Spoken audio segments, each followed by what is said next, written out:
A significant dispute has emerged as the Players Association recently rejected a contract proposal that included a 500% pay increase, labeling the offer a slap in the face. This reaction comes during a period of unprecedented growth for the league, creating a sharp divide between union leadership and the economic reality of the sport. While fans and stakeholders look toward the future, the union's stance has raised questions about the sustainability of their demands and the potential for a league-wide disruption. The financial details of the rejected proposal represent a substantial shift in the league's pay structure. Starting in 2026, the owners offered a maximum base salary of over $1 million. When revenue sharing is included, that figure rises to $1.3 million. For context, the current maximum salary is approximately $250,000. This offer marks a transformative jump in compensation, yet union leaders have maintained that the league is failing to bring anything of substance to the table. The impact of this rejection is even more pronounced for the average player. Under the proposed terms, average salaries would rise from $120,000 to over $530,000 in a single year. The minimum salary would triple, moving from $67,000 to $250,000. By effectively holding the 2026 season hostage, the union is signaling that fan support and existing offers are insufficient unless owners surrender 30% of gross revenue, a demand that some analysts suggest could jeopardize the league's financial viability. Tensions reached a peak during a critical face-to-face meeting between owners and players intended to secure the 2026 season.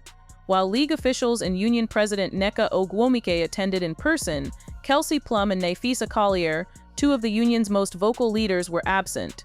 They participated via video conference from Miami, citing flight issues. The decision to remain away from the negotiating table while discussing the future of the league has drawn significant criticism regarding the union's commitment to the process. Further complicating these negotiations is a potential conflict of interest involving union leadership. Breanna Stewart and Nafisa Collier are the founders and owners of Unrivaled, a competing professional basketball league. If WNBA negotiations fail and result in a lockout or a canceled season, the Unrivaled League stands to benefit as the primary employer for professional players. This dynamic has led to scrutiny over whether union leaders are making impossible demands of the WNBA while their own business interests would thrive in the event of a league failure.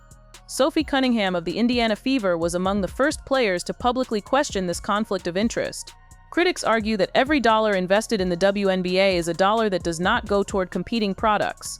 With veteran leaders like Ogwumike nearing the end of their careers, there are concerns that the old guard is negotiating for immediate gains at the expense of the league's long-term stability. This strategy risks leaving younger players who have decades of play ahead of them to deal with the consequences of a stalled league.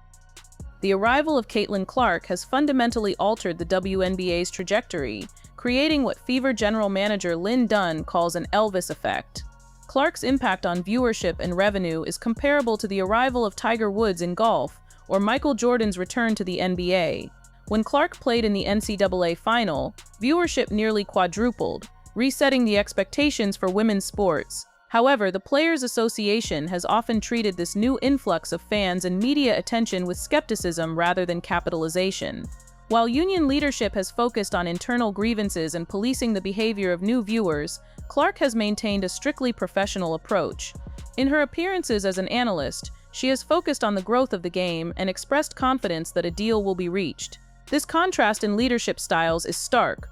One side is focused on building a sustainable business model, while the other appears willing to risk the league's momentum to maintain control over the negotiation process.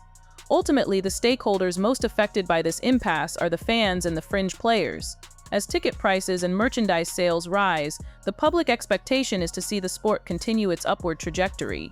A canceled 2026 season would be most damaging to players earning the league minimum, yet these athletes are currently being used as leverage in a high-stakes negotiation. The union's willingness to risk the most promising season in the history of the sport remains a point of deep contention. The league currently stands at a crossroads. With new teams entering in Toronto and Portland and lucrative media deals with NBC and Amazon, the opportunity for growth has never been greater.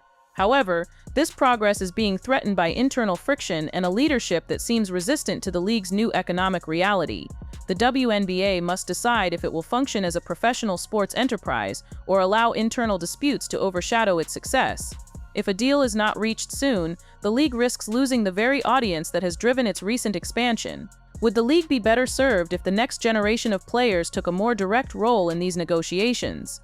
The tension between the established veterans and the burgeoning fan base has created a cultural divide that extends beyond the negotiating table. Rather than leveraging the influx of interest generated by the 2024 rookie class, the Players Association has often positioned itself in opposition to these new viewers. The union's focus on monitoring social media discourse and criticizing the new crowd suggests a prioritized control approach that appears to contradict the standard objective of growing a professional league. This defensive posture, characterized by some observers as a get-off-my-lawn mentality, risks alienating the very demographic responsible for the league's record-breaking revenue and television ratings.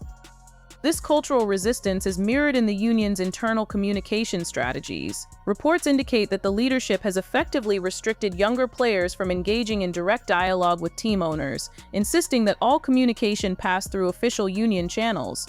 By centralizing the flow of information, the union maintains a gatekeeping role that prevents emerging stars from fully understanding the scale of the financial offers currently available. For a younger generation of players who anticipate a 40-year career within a thriving ecosystem, this lack of transparency presents a significant hurdle to long-term financial stability. The economic demands put forth by the union require closer examination. The insistence on 30% of gross revenue is a figure that many financial analysts suggest is unsustainable for a league still in its primary growth phase. While revenue sharing is a standard component of professional sports, the specific parameters demanded by the current leadership could threaten the league's solvency within a 3-year window. The contrast is stark. The owners have presented a path to immediate million-dollar salaries, while the union is prioritizing a revenue-sharing model that could jeopardize the organization before those salaries are fully realized. The timing of this labor dispute is critical given the league's planned expansion. The 2026 season is slated to include new franchises in Toronto and Portland, markers of the WNBA's transition into an international multi-market organization. These expansion teams, along with historic media rights deals with NBC and Amazon, represent a level of investment previously unseen in women's professional basketball. However, the threat of a lockout places these developments in jeopardy. The loss of a season would not only stall the momentum of these new franchises, but also signal to global media partners that internal instability remains a primary risk factor for the league. Beyond the numbers, the dispute highlights a generational shift in how the league's value is perceived. The veteran leadership, including figures who will be 35 years old by the time a new contract is finalized, appears to be focused on maximizing immediate returns, securing a final significant payout before retirement. In contrast, players like Clark represent the future of the league's marketability. The union's tactics, which have included the use of labor protest symbols like inflatable rats, appear increasingly out of step with the commercial reality that modern stars inhabit. While the older generation utilizes traditional labor friction, the newer stars are navigating the league as global icons and business entities. The disparity in professionalism was evident during Clark's appearance as an analyst on NBC. While union representatives were engaged in social media confrontations and missing key negotiation meetings, Clark projected an image of stability and readiness. She appeared alongside established NBA legends, speaking not as a disgruntled employee, but as a stakeholder in a multi-billion-dollar industry. This ability to separate individual grievances from the broader objective of league success is what differentiates a sustainable professional organization from a temporary cultural phenomenon. If the union continues to prioritize internal business interests over the collective health of the WNBA, the consequences will be felt most acutely by the next generation of players. These athletes are observing a leadership that appears willing to compromise the most successful period in the league's history. To protect its own relevance, the current growth has provided the WNBA with an opportunity to achieve parity with other major professional sports. Whether the league seizes this moment or retreats into administrative gatekeeping will define the future of women's basketball for decades to come. The decision to opt out of the current collective bargaining agreement was not a mere administrative formality. It was a high-stakes declaration of war against the status quo. By terminating the deal 2 years early, the Players Association has essentially bet the house on the idea that the league's current valuation is a gross underestimate. The union's refusal to engage with the 500% increase is rooted in a fundamental disagreement over the ceiling of women's basketball. While owners view a $1 million salary as a monumental achievement, the union leadership views it as a floor that fails to account for the exponential trajectory of recent media rights deals. The current tension is no longer about whether players can fly charter or afford a comfortable lifestyle. It has shifted toward a battle for equity, where the players demand to be treated as partners in a multi-billion-dollar enterprise rather than employees of a growing one. Central to this impasse is the valuation of the league's new media rights package.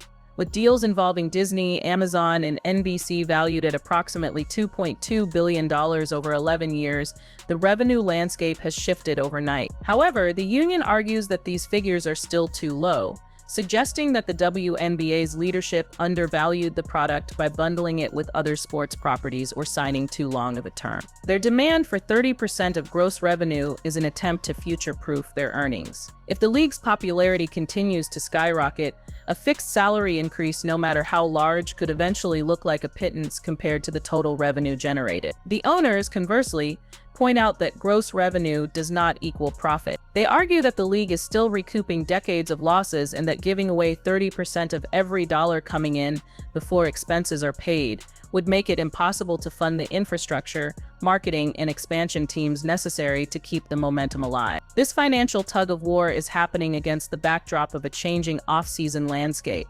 For decades, WNBA players were forced to play overseas in Europe or China to supplement their modest American income. The rise of the unrivaled league, owned by the players themselves, changes the leverage dynamic entirely. If a lockout occurs in 2026, the elite stars of the WNBA no longer face a choice between a paycheck and a vacation. They have a domestic alternative that they control. This creates a dual-threat negotiation tactic. The union can afford to be stubborn because their top-tier talent has a safety net. Yet, this safety net does not extend to the bottom half of the roster, the role players and bench specialists who do not have equity and unrivaled. These players are the silent majority caught in the crossfire, tasked with supporting a union strategy that might leave them without a paycheck for a year while their leaders continue to build their personal brands elsewhere. The involvement of the NBA also looms large over these negotiations. As the WNBA's primary benefactor and partial owner, the NBA's willingness to continue subsidizing operations is not infinite. Owners have hinted that the aggressive demands of the union could alienate the very partners who kept the league afloat during the lean years. There is a palpable sense of frustration among league executives who feel they are finally delivering the financial windfall players have demanded for 30 years. Only to be told it isn't enough. This has led to a breakdown in trust where every offer is viewed through a lens of suspicion rather than progress. The union's rhetoric suggests they believe the owners are hiding shadow revenue or underreporting the true value of sponsorship deals, a claim that further complicates the path to a signature. The risk of a 2026 lockout is not just a financial concern, it is an existential threat to the league's cultural relevance. Sports history is littered with examples of leagues that gained massive momentum only to lose it during a labor strike. The 1994 baseball strike and the 1998 NBA lockout both resulted in a significant cooling of fan interest that took years to recover. For the WNBA, which is currently enjoying its golden age of viewership, a work stoppage would be catastrophic. The casual fans who tuned in for the first time in 2024 to watch the new rookie class are not yet diehards. Their loyalty is fragile. If they turn on their televisions in May 2026 and find a dark screen or a legal dispute instead of a game, they may simply move on to the next trend, leaving the WNBA to return to the era of empty arenas and niche viewership. Furthermore, the old guard of the union faces a perception problem among the league's younger stars. While the veterans have fought the hard battles for basic rights, the newcomers are entering a league that is already profitable and popular. There is a growing concern that the union's confrontational style is a relic of a past where the league was struggling to survive. Today's stars are more interested in collaborative growth, the idea that by working with the league to enhance the broadcast product and fan experience, the pie grows for everyone. The union's decision to keep younger players at arm's length from the negotiation table prevents this more modern, business-oriented perspective from influencing the conversation. As 2026 approaches, the WNBA finds itself in a paradox. It has never been more successful, yet it has never been more unstable. The demand for 30% of gross revenue is a line in the sand that the union seems unwilling to erase, while the owners view the million-dollar salary offer as the ultimate olive branch. If neither side is willing to blink, the Caitlyn Clark era could be defined not by record-breaking performances on the court, but by a legal stalemate in a boardroom. The fans, the sponsors, and the future of the sport are all waiting to see if the league can grow up fast enough to handle its own success, or if it will buckle under the weight of its own newfound wealth.